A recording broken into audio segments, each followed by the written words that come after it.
Hey everybody, how's it going? This is Kevin Flike, and this is Wounded by War Facebook Live broadcast. And today I want to talk a little bit about mental health, seeking help for it, destigmatizing it, and just the positive role that mental health counseling has played in my recovery and in my life. And so just to catch people up a little bit about the story, if you haven't been following the whole time, at the end of September of 2011, I was shot in the lower abdomen and sustained some very serious injuries that required a very long period of recovery and over 6 surgeries. And initially when I was wounded, I lay on the battlefield thinking that every minute that went by was going to be my last minute on this earth. And an experience like that gives you an incredible insight into your life and really gives you perspective as to what you think is important and just kind of what you want to do with your future. And so I feel incredibly lucky and fortunate to have had that experience at 27 years old rather than 80 or 90 when my whole life had passed me by.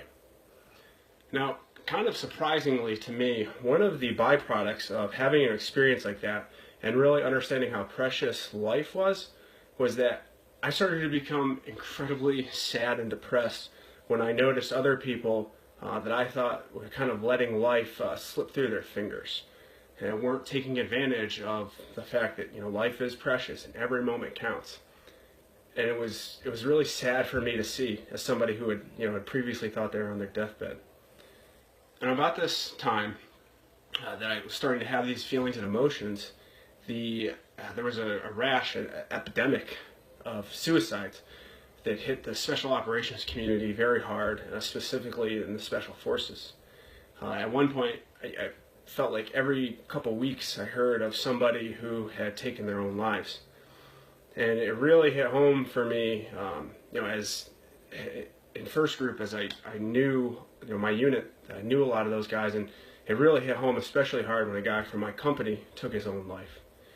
And my feelings of being sad and depressed for people who I thought that were kind of letting their life slip through their hands, it turned to anger when this guy killed himself. I was so upset that he had done this, and I pretty much called him every single name in the book: coward, pussy, weak, anything that I could think of. I was just so angry at this, mostly because I felt like if it just been intervened earlier, something could have been done with it. But one of the remarkable aspects of my recovery is it allowed me to experience the perspective and angles of other people. It allowed me to be in other people's shoes and experience things that I probably wouldn't have if I didn't have to go through the recovery process and the surgeries. And so, like last video, we talked about painkillers and addiction. And previously, I kind of looked at addiction and people who were addicts in a negative light, until I actually was on a lot of pain meds because of my injuries and all the pain that I was in the surgeries, and I experienced addiction, and it really shed a different light on it for me, and much more empathy for people that are in that situation now. And so the highs and lows of my recovery, the sadness, the depression, the uncertainty for the future, took a huge amount of stress or a toll on me, and it was very stressful for myself, my wife, and our marriage. And it put me in the shoes of a lot of these men who, felt so much despair that, made their last desperate act was to take their own life. And allowed me to see seeking mental health and things like those problems from a different angle. Now, luckily for me, I had a credible support network of my wife, my teammates, my friends, my family, my unit. And it never came anywhere close to taking my own life, but it allowed me to kind of be in those shoes and to see how desolate, how tough it can be, how little hope you start to feel after a while. And I think that one of the things that helped me out was the fact that I sought out help early. Something that I had really railed against. Guys that said they had PTSD or sought out help or mental health problems, I called them every name in the book. I really looked down on those people until I was the one who needed help. And I finally knew that I needed help at one point when I didn't sleep for 3 days straight. Now, there was plenty of other signs previously that indicated to me, or should have indicated to me, that I needed to seek out help. But, when I went 3 straight days without sleeping, I said, I finally need to do something about this. I went and talked to the group doctor about it, and he referred me to the group psychologist, Bill McNulty. I was very reluctant to go and see him at first. As I spent so much time looking down on this practice, it was a tough thing for me to do. But when I went in there, he handled the situation perfectly. We had a great conversation, and I kept going back. And it was more of just a conversation in which he and I were talking, going back and forth. And I was able to really let my guard down and kind of share what was going on with my life and just take some of the stress that was building up and unload it a little bit. He taught me a bunch of different techniques and ways to deal with stress and anxiety. Meditation was one of them, something I still practice till today. And this allowed me to kind of keep my levels of anxiety and stress down, which decreased my pain, which helped me to stay off painkillers. And I had such a positive experience with this that my wife and I decided to even seek out marriage counseling through the First Special Forces group. Because after being away for 3 straight years practically on deployment after deployment, coming back severely wounded, there was a lot of stress that was put on my wife and I's relationship, and there were certain points that I just didn't even think that our relationship would last. And so, we sought out this marriage counseling because of my positive experience with a group psychologist, and it was incredible. We learned a lot about each other.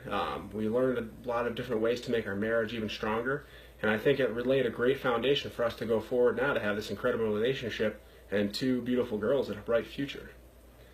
And so, there's 2 really important things that I got out of seeking help for my problems. And that was, firstly, I think I caught things very early before they manifested themselves into something that was too late, that I felt so desperate that there was no other way out.